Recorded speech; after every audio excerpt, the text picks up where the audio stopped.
Hi everyone, and welcome to Shukin Science. In this video, I'll go through a few more practice questions concerning monohybrid crosses. So for question number 1, it's giving us a little bit of background information about Huntington's disease. Now, it goes ahead and tells us that it's caused by mutation located on chromosome number 4. And also that in order to inherit Huntington's disease, you actually only need one affected copy of that chromosome. So before we can do any problem solving with this information, we actually need to deduce the mode of inheritance because you'll notice they don't outright tell us in the question. Sometimes instead they like to give us these clues. So in order to figure out the mode of inheritance, we first need to determine whether it's located on an autosome or a sex chromosome, like an X or a Y. And luckily, it does tell us that this gene is located on chromosome number 4 in humans. Now, you'll recall that chromosomes 1 through 22 are all autosomes. So the fact that it's found on number 4 tells us that Huntington's disease is autosomal, not sex-linked. And then the next thing we need to figure out is this a dominant or recessive? Is there any kind of codominance or incomplete dominance, anything different than Mendelian inheritance going on? And the only piece of information they're giving us is that you only need one affected chromosome to inherit the disease. Now remember, if a trait is recessive, you need 2 copies of that recessive allele. So the fact that it says you only need one must mean that is a dominant condition. So based on the context provided, we can figure out then that the mode of inheritance is most likely autosomal dominant. Next, we want to know, is it possible then for 2 unaffected parents to produce a child with Huntington's? So if Huntington's is an autosomal dominant condition and parents are unaffected, that means that they cannot have any recessive alleles. So this is what 2 unaffected parents would have to look like, because if even one of them had a dominant allele, then this parent would have Huntington's. So we don't even need to do a Punnett square to answer this question because all they have to offer to their gametes are recessive alleles. The only possible outcome of this cross is a fully recessive child, which obviously then would also be unaffected. So there's a 0% chance. It is not possible for this cross to produce a child with Huntington's. All right, and then part C, a little bit more information here. It tells us that we have a woman with Huntington's disease. Now, the fact that she's a woman is kind of irrelevant because, again, this is autosomal, so we do not need to include X's in our annotations here. However, the fact that she has Huntington's disease is not enough information for us to immediately deduce her genotype. Because again, since Huntington's is a dominant condition, she could either be homozygous dominant or heterozygous. So let's continue reading. It says that she has 2 children with an unaffected man. Well, again, in order to have no Huntington's, then this man for sure needs to be homozygous recessive. And then it goes on to give us one important piece of information. It says the woman's father was unaffected. Now, the fact that he's her father, again, is irrelevant. If it's either her father or her mother, that doesn't really matter for this question.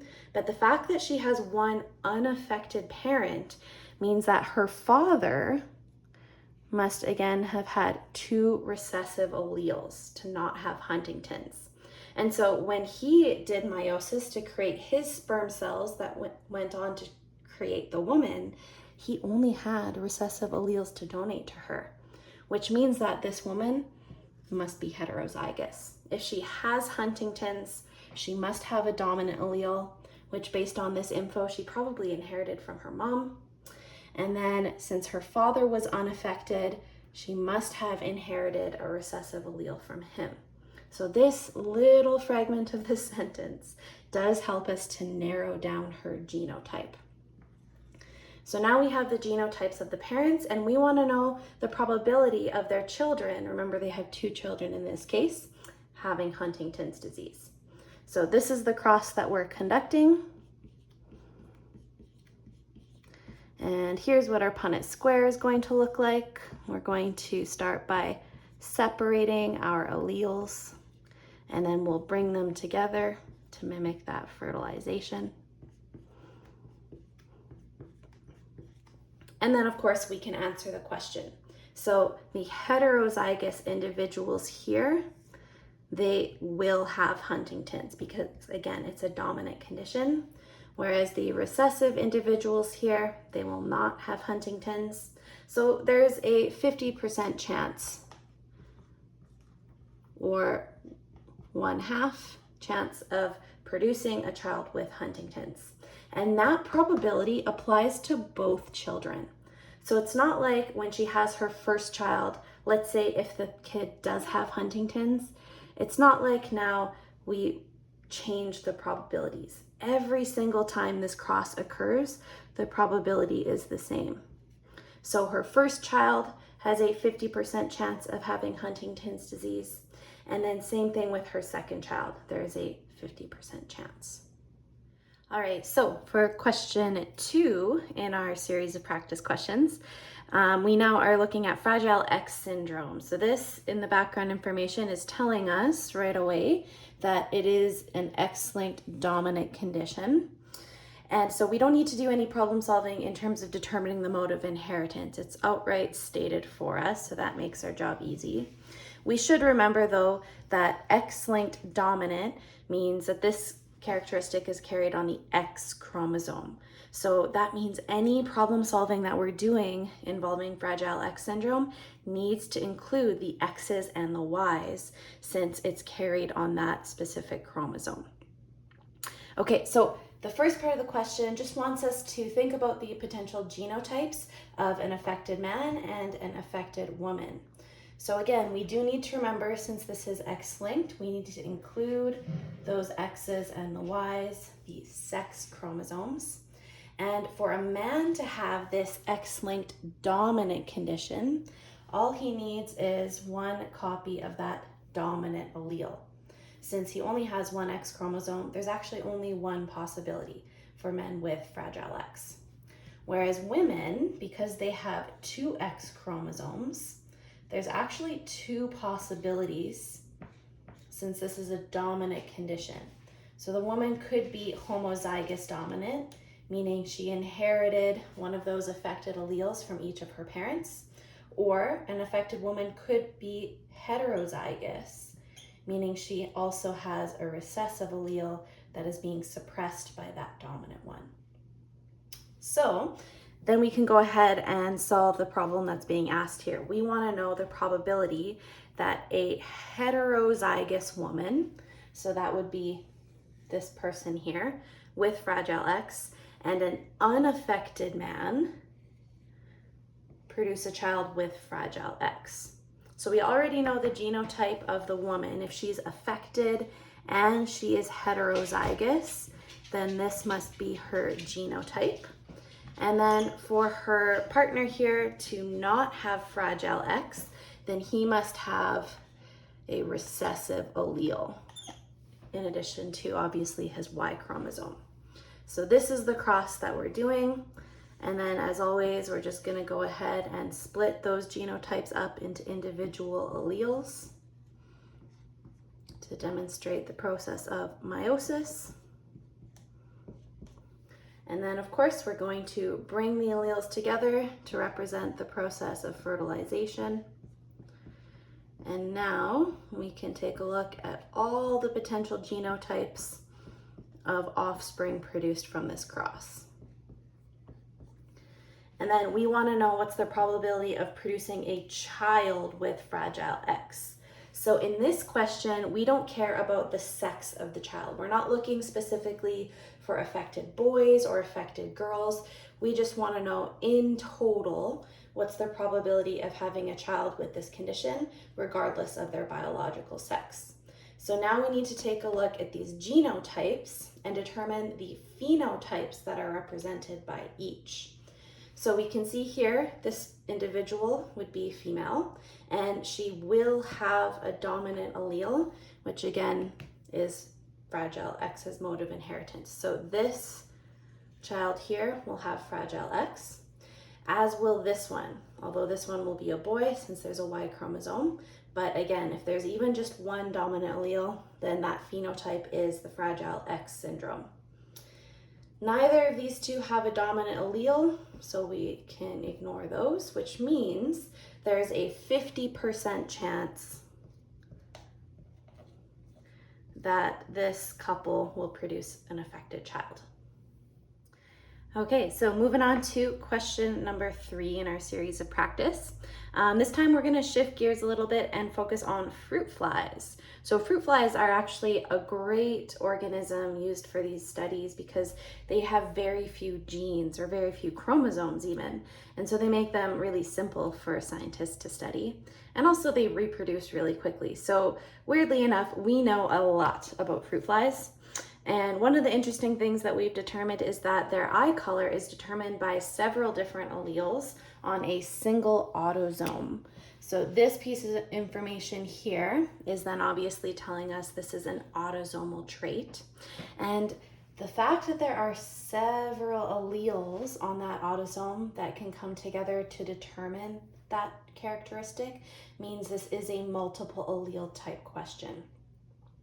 So they're actually giving us some data here. And before we go ahead and look at the results of some of the crosses that they've conducted, there's one key word here that's going to help us solve some of these questions.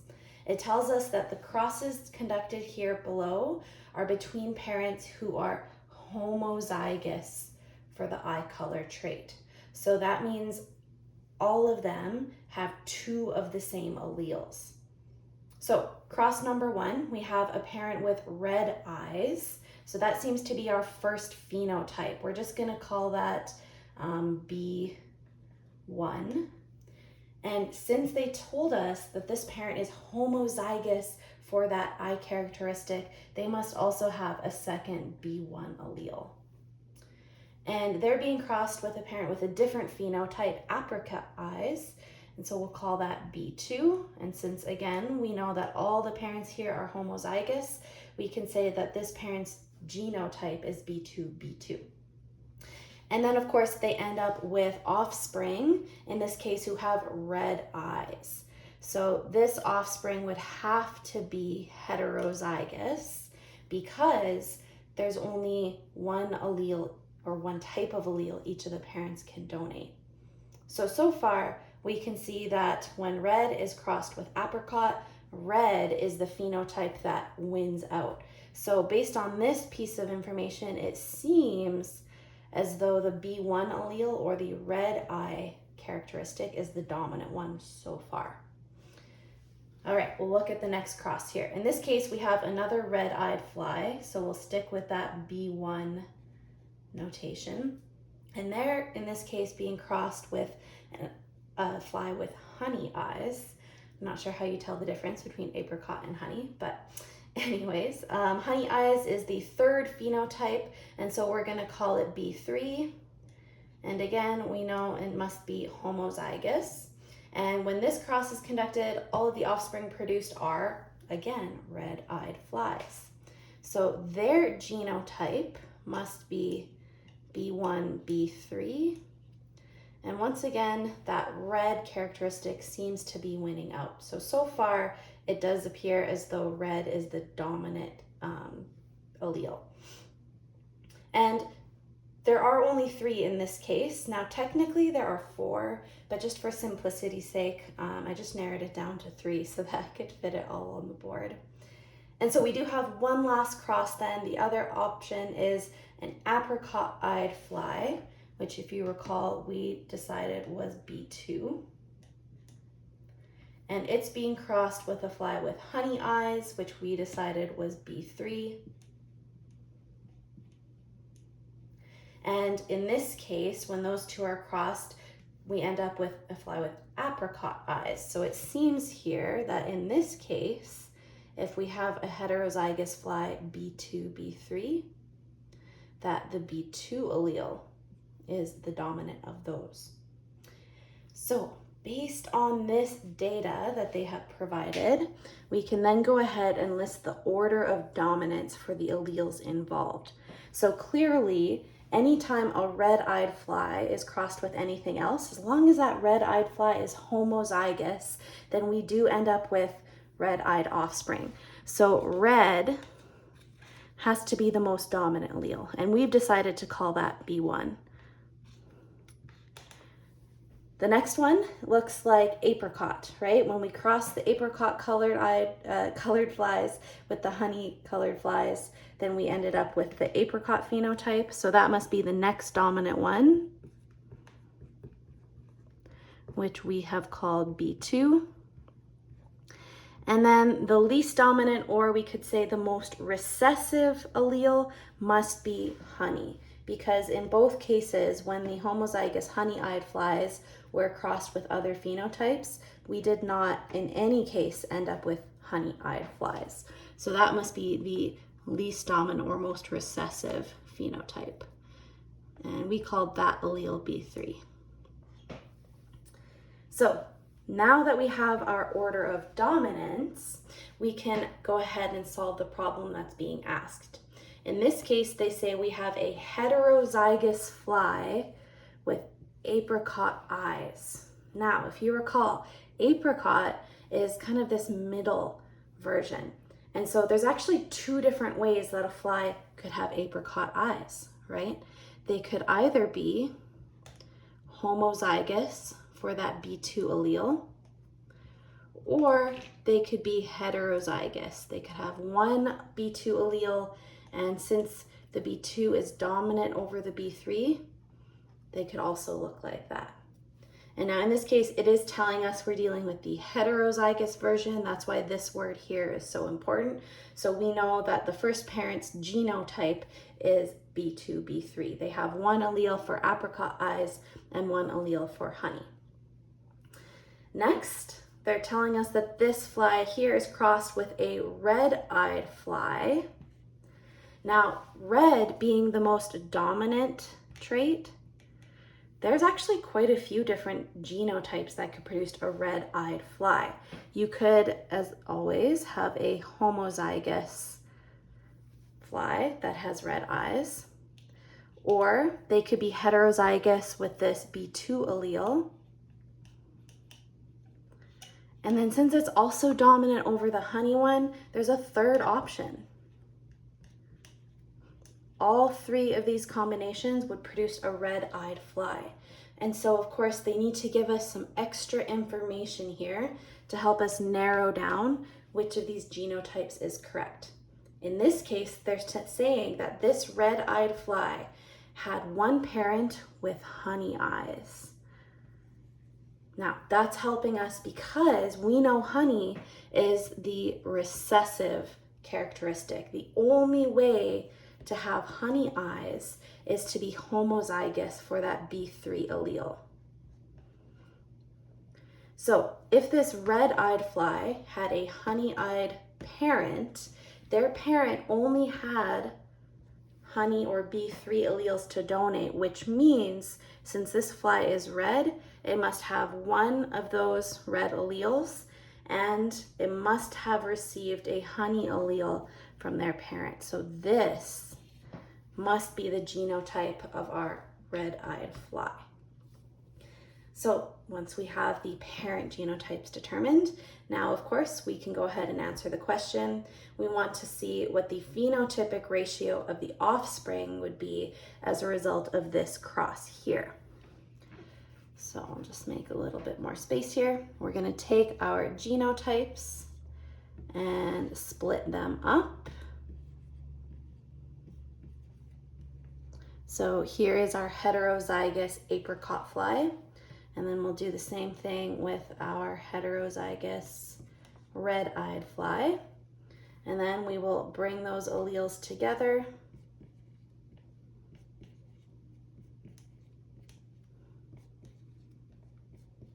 Looks something like this. And then lastly, we can answer the question.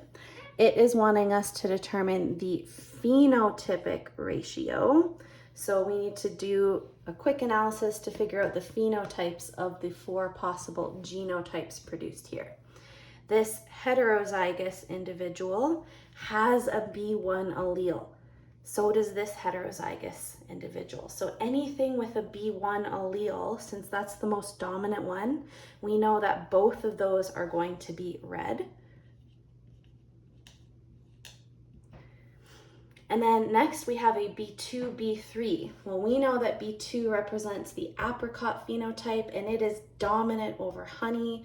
And so this individual here, if produced, would have apricot eyes, and there are 1 of them. And then lastly, we have a homozygous individual for that B3 allele. So we are actually also going to get 1 honey offspring. So there's a great example of a multiple allele type question. All right, one last question to wrap up our series of practice here with monohybrid crosses.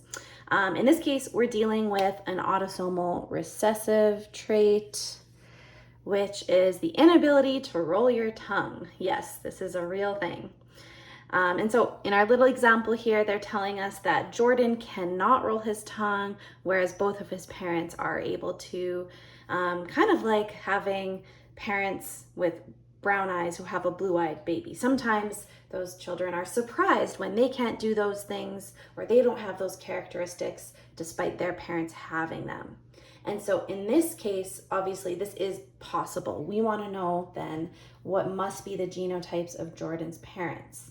So because Jordan cannot roll his tongue, we know that Jordan has to have 2 recessive alleles.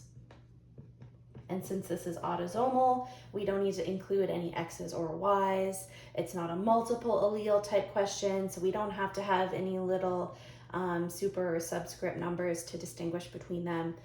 This is the most simple mode of inheritance, which is autosomal recessive. And so for Jordan to have 2 of those recessive alleles and then be unable to roll his tongue while his parents can,